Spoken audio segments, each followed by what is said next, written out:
جب میت کو غسل دیا جاتا ہے، غسل دینے کے بعد عورتیں خاص کر میں نے دیکھا ہے، جس جگہ غسل دیا جاتا ہے اس کی چارپائی کے نیچے سے کچھ گندم کے دانے، کچھ اور چیزیں جو ہیں وہ ضرور دیتی ہیں، یہ کوئی ضروری نہیں ہے۔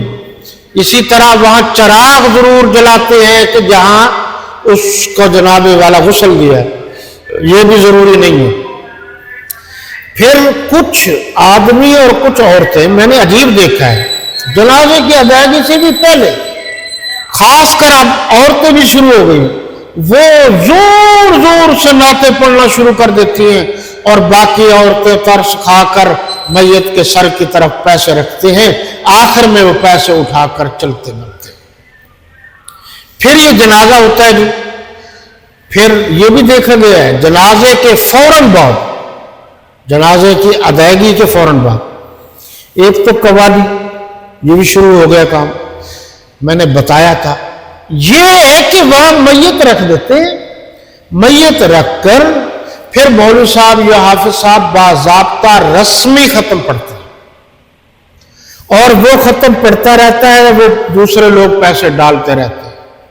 جب اس کا کھاتا پورا ہو جاتا ہے تو وہ بھی بس کر دیتا ہے، اور یہ بھی میت کو اٹھا کر چل پڑتے ہیں۔ اب جب میت کو اٹھاتے ہیں، پہلے تو ایسا بھی میں نے دیکھا، خیر سے دعوت اسلامی والوں کو میں نے دیکھا، وہ سپیکر میت کی جو چارپائی اس کے ساتھ باندھتے تھے اور پھر نعتیں پڑھتے تھے، یہ بالکل غلط ہے۔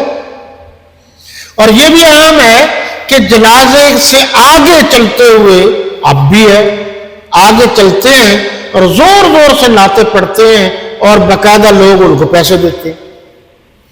آپ نے کلمہ شہادت کے بجائے لوگوں کی توجہ جو ہے وہ نعت خانے کی طرف کر دی، لوگوں نے پیسے دینے شروع کر دیے، یہ بالکل غلط ہے۔ اچھا، یہ ایک ہی سوال کا جواب ہے، میں نے چھوٹے چھوٹے ساری بتا دوں۔